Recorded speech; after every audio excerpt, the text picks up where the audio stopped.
In my 20s, I bought the best dating book on the market, Models by Mark Manson. It was actually recommended to me by an older guy I met when I was living in Aarhus. I was 21 at the time, and he was 30, and I met him through some volunteer work I was doing, helping international students settle in at the university where I was studying.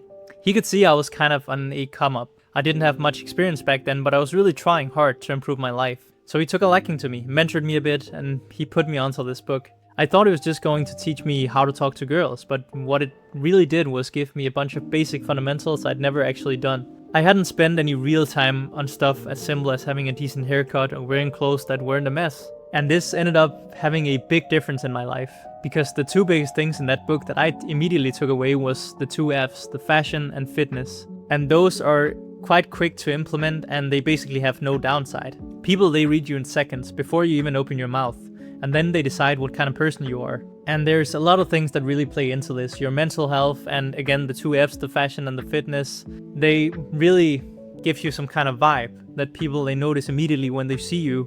I want to give you an analogy from the Pokemon games. If you think of youngster Joey in Pokemon Heart Gold and Soul Silver, he's the first trainer you encounter, except for your rival. And he's very NPC-like. Like, he has the same look, the same lines about his top percentage, Rattata, that's super weak. So you have some kind of judgment on the person that he is in the game. You fight him, you leave him, you kind of laugh a little when he calls you about the same Rattata that's basically useless. Looking back, I had a bad habit of blaming either the timing, the city I was living in, or something else, like for my circumstances. I didn't really take accountability when I was in my early 20s.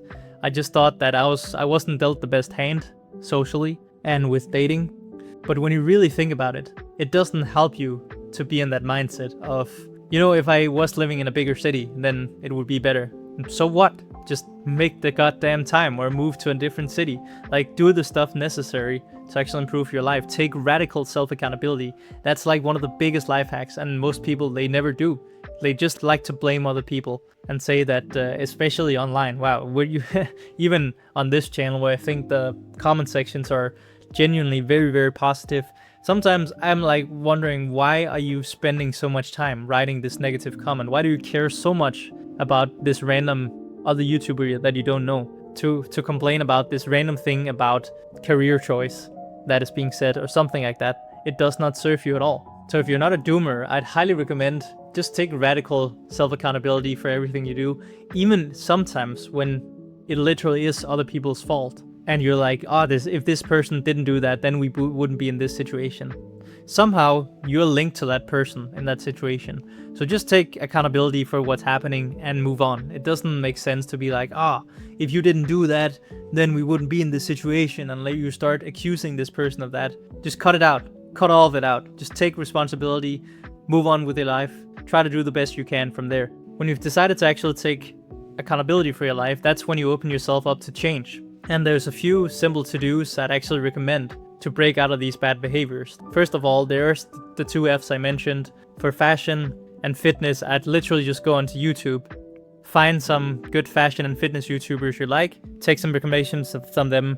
I'm actually going way more into depth about this in a looks maxing video that I'm making, so I'm not going to talk too much about this step here. But essentially, I'm not a 100% fashion or fitness guy, so I think you can find better specialist guidance on YouTube, or you can wait for the looks maxing video on my channel here to watch that one.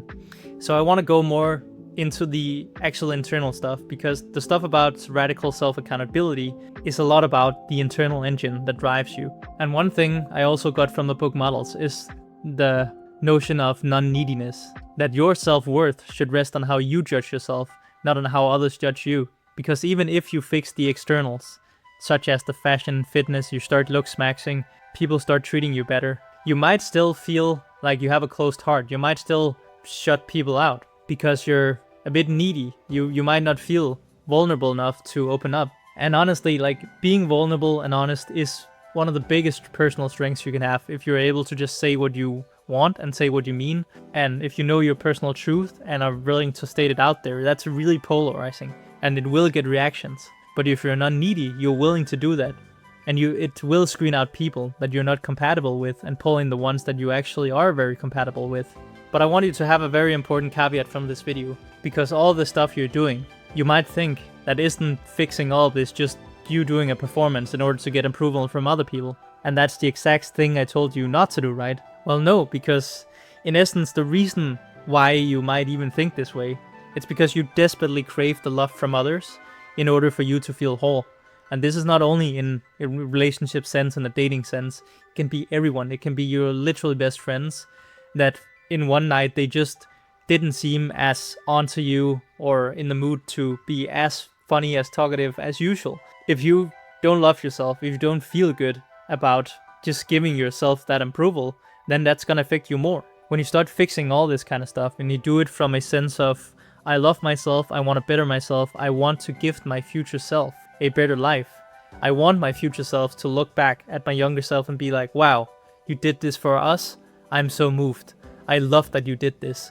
We're in a much better position in life because you did the very best you could for us to be in this situation. When I was 27 and I finally felt like I'd made very, very significant progress in my dating life and was at one point in my life literally going on dates every day, I still found myself blaming my younger self for not stepping up more, for not doing this earlier than age 27. But what I didn't realize back then was I didn't really have compassion for my younger self. Like, I didn't truly understand that my younger self, my anxious teenage, spotty younger self, had so many issues that he was dealing with that it was not just so simple to go out there and do the thing and meet the girls. It took a long time, and I understand that completely now. I've forgiven my younger self for it taking a longer time and actually accepted and love my younger self for the effort he puts in. So I want you to do this from a place of self-love. I don't want you to improve all this just because you want approval for others. It's to actually gift your future self a better life. If you're very tired of feeling overlooked and want to get properly aligned on where you want to go from here, I have a clarity session that you can book. Link is in the description. If not, then I hope you really enjoyed this take. Please comment down below if you enjoyed the video and you want to share your insights from watching the video. Otherwise, I hope to see you in the next one.